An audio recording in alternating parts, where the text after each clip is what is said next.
आदेश आदेश में कन्या राशि के मित्रों, शबरमन साधक प्रवीण फिर प्रस्तुत है। आज 17 अक्टूबर 2025 दिन शुक्रवार का कन्या राशि का दैनिक राशिफल लेकर 12वें भाव में चंद्रमा रहेंगे केतु के साथ, तो मिलेंगे अवसर या फिर कुछ मामलों में परीक्षा हो सकती है।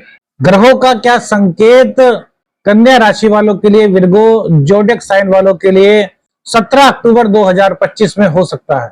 मघा और पूर्वा फाल्गुनी नक्षत्र से मेरे मित्रों चंद्र देव का गोचर हो रहा है। राहु की दृष्टि चंद्र पर होगी।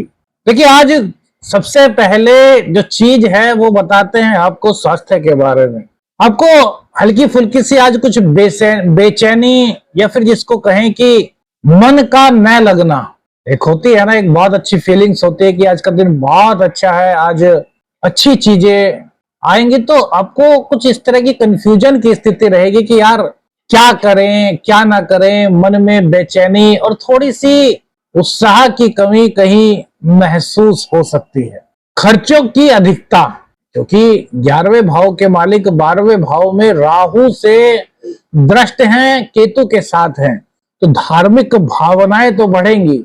आपके इष्ट के प्रति, आपके कुल देवी देवता के प्रति आपके मन में भावनाएं बढ़ेंगी।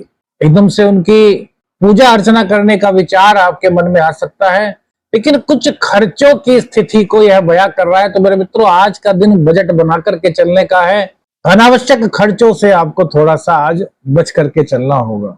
पुराने कॉम्पिटिटर्स आपके हैं कोई, जिनको आप ये समझते हैं कि यार करने तो वो जो कर रहे हैं, तो आज थोड़ा सा इस मामले में आपको उनसे थोड़ा सा सावधान रहना होगा। हालांकि बिगाड़ आपका कुछ नहीं पाएंगे, क्योंकि सूर्य देव आपके लग्न में विराजमान है, लेकिन फिर भी आपको थोड़ा सा यहाँ पर सावधान मेरे मित्रों रहें तो ये काफी अच्छी स्थिति आपके लिए ग्रहों का संकेत हो सकता है। देखिए, जो राशिफल होता है ये ग्रह गोचर का संकेत मात्र होता है। यदि व्यक्तिगत रूप से आपको अपनी कुंडली का अध्ययन कराना है तो फिर आप विशेषज्ञ से मेरे मित्रों परामर्श ले सकते हैं।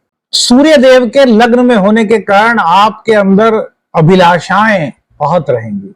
आपका मन बहुत कुछ करने को कहेगा, जोश रहेगा, लेकिन हो सकता है लोग उस बात का गलत मतलब निकाल लें। तो आज यदि किसी को सलाह देनी है तो जब तक वो सलाह ना मांगे आप उनको सलाह देने से बचिए।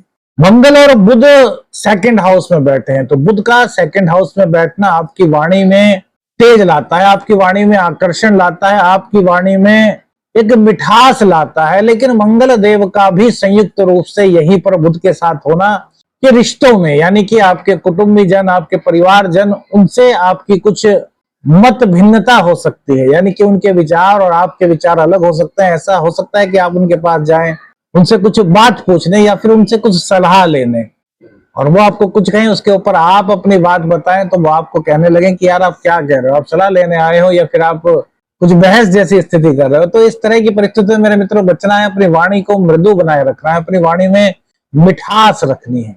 प्रेम संबंधों की बात करें तो प्रेम संबंधों के लिए यह आज का दिन काफी खास हो सकता है। एक दूसरे की भावनाओं को समझने का आज का दिन मेरे मित्रों है। प्रेम संबंधों में एक दूसरे को समझने की जो संकेत आज ग्रह गोचर के हैं, वहीं पर एक संकेत और भी है कि आपको अपनी वाणी में संयम रखना होगा। बिना सोचे समझे कुछ भी वाक्य बोलने से, कुछ भी कहने से आपको थोड़ा सा बचना होगा, या फिर कुछ कहना है तो उसको पहले देख लीजिए, सोच समझ लीजिए, उसके बाद ही उस बात को कहें। अन्यथा रिश्ते में थोड़ी सी मेरे मित्रों उलझन का संकेत आज ग्रह गोचर दे रहे हैं। दाम्पत्य जीवन की बात करें तो शुक्र देव नीच के और सूर्य के साथ ये सप्तम भाव को देख रहे हैं। पार्टनरशिप का यदि आपका कोई काम है, आपका व्यवसाय है, तो यहाँ पर थोड़ी सी आपको सावधानी रखनी होगी। इस चीज पर नजर रखें कि आपसे छिपा करके तो कहीं कुछ नहीं किया जा रहा आपके बिजनेस में। इस तरह की कुछ संभावना यहाँ पर बनती हुई दिखाई दे रही है कि बिजनेस आप दोनों का है, लेकिन आप अपने पार्टनर से बिना बताए कुछ अलग तरह का निर्णय ले सकते हैं और आपके पार्टनर भी आपसे बिना बताए कुछ अलग तरह का निर्णय आज ले सकते हैं। तो मेरे मित्रों, यहाँ पर ये शुक्र देव के नीचत्व के कारण, यानी कि शुक्र देव का नीच राशि में गोचर के कारण कुछ इस तरह की परिस्थितियां बनती है, तो इनसे आपको बच करके रहना है। जो भी कार्य करना है स्पष्ट रूप से करें, एक दूसरे की सलाह लेकर के करें। दाम्पत्य जीवन में भी आकर्षण तो बढ़ रहा है क्योंकि शुक्र देव की दृष्टि है, लेकिन इसी के साथ साथ गलत फहमियां कुछ हो सकती है। गलत फहमियां किस तरह की? अब शुक्र और सूर्य की युति है लग्न में, भाग्येश और धनेश आपके लग्न भाव में बैठे हुए हैं, शनि से दृष्ट हैं। तो किसी के कारण अब ऐसा हो सकता है आप किसी से मिलें, अब प्रोफेशनल वाइज या फिर आपके कोई मित्र हो सकते हैं, कोई भी हो, उनसे आप मिलें और आपके जो जीवन साथी हैं वो उस बारे में कुछ अलग ही अपनी सोच बना लें। तो कुछ इस तरह की परिस्थितियां आज यहाँ दिखाई देती हैं। तो जो भी चीजें हैं मेरे मित्रों, वो अपने जीवन साथी से बता करके कीजिए, जीवन साथी को स्पष्ट रूप से बताएं। कोई आप दोनों के बीच में किसी तीसरे का इंटरफेयर यहाँ पर न हो, तो यह आपके जीवन में एक अलग नई रोशनी ला सकता है। देखिए कारण क्या है कि शुक्र देव जब नीच राशि में होते हैं तो इनके शुभत्व में कमी हो जाती है। उनका शुभत्व कन्या राशि वालों के लिए कहाँ कहाँ है? तो एक तो भैया ये आपके भाग्येश है, यानी कि भाग्य से जितना प्रयास करके आपको मिलना चाहिए उसमें हो सकता है आपको ऐसा फील हो कि कुछ कमी रह गई। और ये आपके धनेश भी है, यानी कि धन कमाने की इच्छा तो आपकी प्रबल होगी क्योंकि ये लग्न में है।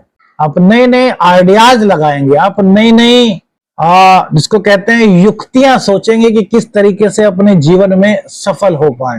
लेकिन मेरे मित्रों हो सकता है, वैसे तो देखिए आपकी कुंडली पर डिपेंड करता है। अब 9 ग्रह होते हैं, 12 भाव होते हैं, फिर 27 नक्षत्र होते हैं। तो एस्ट्रोलॉजी, वैदिक एस्ट्रोलॉजी बहुत विस्तृत विषय है मेरे मित्रों, लेकिन ग्रह गोचर का संकेत राशिफल में देते हैं।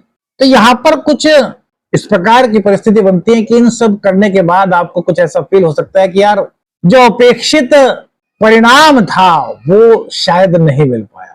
तो यहाँ पर शुक्र देव की रेमेडी करनी बहुत आवश्यक है। शुक्र देव की रेमेडी सबसे पहली क्या है? ओम द्राम द्रीम द्रोम से शुक्राय नमः, इस मंत्र का 108 बार जाप कीजिए। दूसरी बार प्रत्येक महिला का सम्मान।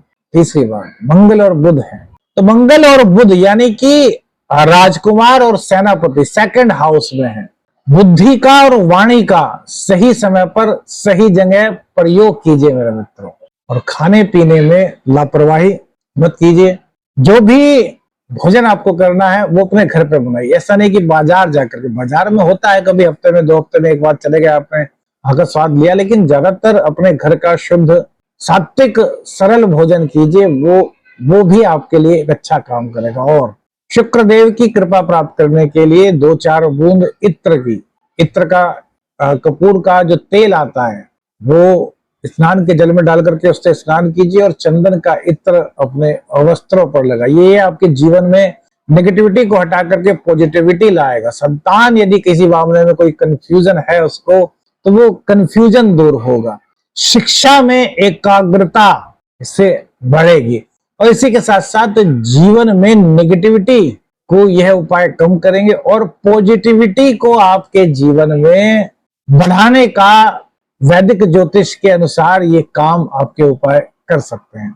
जल्दबाजी में कोई भी निर्णय लेने से बचे। रिश्तों में विश्वास और संवाद 2 की अहमियत को आपको समझना है मेरे मित्रों।